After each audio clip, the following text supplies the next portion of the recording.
नमस्कार दोस्तों, मैं DRX संतोष सिंह अपने YouTube चैनल पर आप सभी लोगों का स्वागत करता हूं। दोस्तों, प्रत्येक व्यक्ति के जीवन में धन का विशेष महत्व होता है।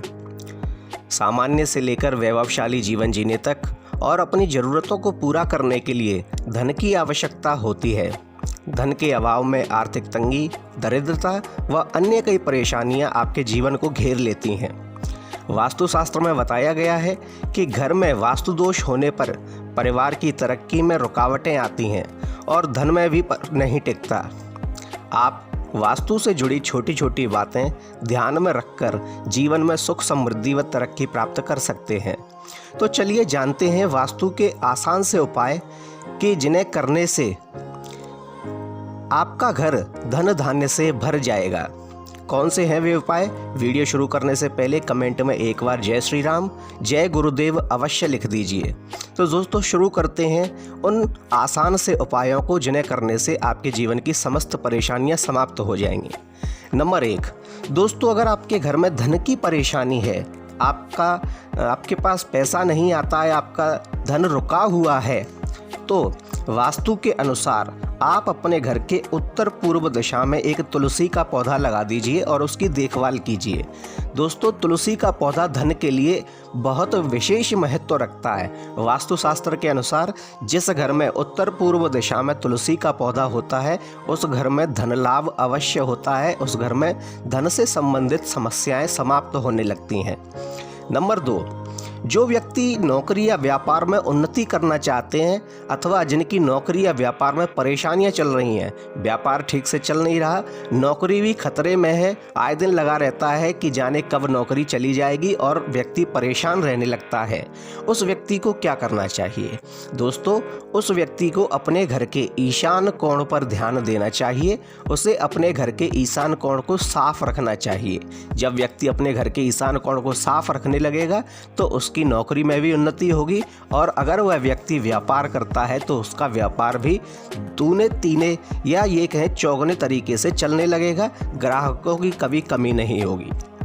नंबर 3, अगर व्यक्ति की बेवजह धन में बर्बादी होती है, उसके घर का धन बेवजह ही बर्बाद होने लगता है, उल्टे सीधे कामों में धन चला जाता है, धन आता है तो कभी बीमारियों में चला जाता है, कभी किसी काम में, कभी किसी काम में, लेकिन जो काम वह सोचता है उस काम में उसका धन नहीं लग पाता है, धन की बर्बादी ही बर्बादी होती है, तो उस व्यक्ति को अपने घर के नल और टंकियों को अवश्य ही जांचना चाहिए। दोस्तों, अगर आपके घर की नल व टंकियां में बेवजह पानी बहता है तो वास्तुशास्त्र के अनुसार यह धन हानि करवाता है। इसलिए आप इस बात पर ध्यान दीजिए कि आपके घर के नल अथवा टंकियों से बेवजह पानी तो नहीं बहता। अगर ऐसा होता है तो आप उसे ठीक करवा लीजिए। आपका धन बर्बाद होना बंद हो जाएगा, आपका धन रुकने लगेगा। नंबर 4, अगर आपको धन हानि होने लगती है, आपको बार बार धन हानि हो रही है, कहीं से भी लाभ नहीं मिल रहा है, लाभ मिलता भी है तो तुरंत ही हानि हो जाती है, आपका धन नष्ट होता जा रहा है, तो आपको क्या करना चाहिए? तो दोस्तों, आप अपने घर के दरवाजे और खिड़कियों पे ध्यान दीजिए, वे गंदे हो सकते हैं। धन का संबंध सीधा सीधा घर के दरवाजे और खिड़कियों से होता है। अगर आपके घर के दरवाजे और खिड़कियां गंदे हैं तो आपको धन हानि होगी ही होगी। वास्तुशास्त्र कहता है कि आप अपने घर के दरवाजे और खिड़कियों को साफ रखिए, स्वच्छ रखिए, इससे आपकी धन हानि समाप्त हो जाएगी और आपको धन लाभ होने लगेगा। नंबर 5, अगर आप भयंकर धन की परेशानी से जूझ रहे हैं, आपको भयंकर किल्लत है पैसे की, आप बहुत बड़ी आर्थिक तंगी से गुजर रहे हैं, आपके पास पैसा है ही नहीं, कर्जे पे कर्जा होता जा रहा है, पैसा नहीं टिकता, कभी कभी तो कर्जा भी नहीं मिलता, कहीं से पैसा आ ही नहीं रहा है, बड़ी समस्याएं हो रही हैं, भयंकर धन की परेशानी है, तो दोस्तों आप अपने घर की दक्षिण दिशा पर ध्यान दीजिए। दक्षिण दिशा का अर्थ है कि अवश्य ही आपके घर में, आपके घर का जो पूजा घर है वह घर की दक्षिण दिशा पर बना हुआ है, दक्षिण दिशा की दीवार पर बना हुआ है। तो दोस्तों, आप अपने घर के मंदिर को वहां से उठाकर चेंज कर दीजिए। कभी भी घर के पूजा घर को घर की दक्षिण दिशा की दीवार पर नहीं होना चाहिए। संभव हो सके तो यह ईशान कोण में, पूर्व में अथवा उत्तर में होना चाहिए, परंतु दक्षिण दिशा में नहीं होना चाहिए, अन्यथा आपको भयंकर धन की परेशानियों का सामना करना पड़ेगा। दोस्तों नंबर 6, अगर आपके घर में शोक, रोग, दुख इत्यादि आपको व्याप रहे हैं, एक व्यक्ति ठीक होता है तो दूसरा व्यक्ति बीमार हो जाता है, बड़े ही दुख आ रहे हैं, चारों तरफ से कहीं ना कहीं से दुख भरी खबरें आ रही हैं, अथवा आपके घर में शोक छाया हुआ है, तो आपको क्या करना चाहिए? तब दोस्तों घर का मुखिया घर के मुख्य द्वार पर एक स्वास्तिक बना दे।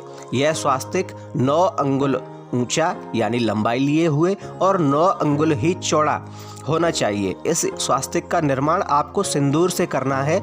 जब आप यह स्वास्तिक अपने घर के मुख्य द्वार पर बना देंगे तो आपके घर से शोक, रोग और दुख अपने आप ही चले जाएंगे। दोस्तों वास्तुशास्त्र के अनुसार जिस घर के दरवाजे पर 9 अंगुल लंबा और 9 अंगुल चौड़ा स्वास्तिक बना हुआ होता है, उस घर से रोग और दुख, शोक सहित वहां से बाहर निकल जाते हैं, वह घर खुशहाल होने लगता है।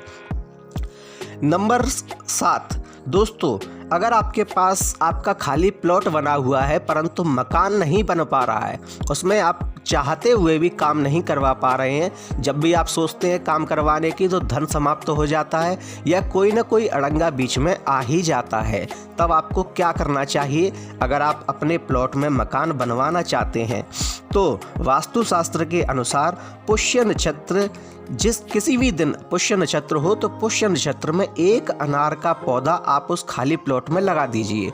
आपके मकान बनने के योग बनने लगेंगे और शीघ्र ही आपका मकान बन जाएगा, जिससे आपकी मकान की समस्या समाप्त हो जाएगी। नंबर 8, अगर घर में वास्तु दोष किसी ने आपको बताया है कि आपके घर में वास्तु दोष है और आप अनेक प्रकार की समस्याओं से जूझ रहे हैं, तो क्या करना चाहिए? क्या घर में तोड़फोड़ करवानी चाहिए? नहीं दोस्तों, वास्तुशास्त्र यह नहीं कहता कि आप अपने घर में तोड़फोड़ करवाइए। वास्तुशास्त्र में अनेक ऐसे उपाय हैं जो आपको बिना तोड़फोड़ किए ही आपके घर के वास्तु दोष को समाप्त कर सकती हैं। तो आपको क्या करना चाहिए? वास्तुशास्त्र के अनुसार अगर आपका घर दोष पूर्ण है तो आप अपने घर की छत पर एक गोल और बड़ा आईना इस प्रकार से लगाएं कि आपके घर का प्रतिबिंब उसमें दिखाई दे। अगर आप इस प्रकार से लगाते हैं तो आपके घर का वास्तु दोष समाप्त हो जाएगा। दोस्तों आपको हमारा वीडियो कैसा लगा कृपया हमें कमेंट में बताएं। इस वीडियो को लाइक करें, शेयर करें और कमेंट में जय श्री राम, जय गुरुदेव अवश्य लिखिए और साथ ही हमारे चैनल को सब्सक्राइब कीजिए। धन्यवाद। जय सिया राम।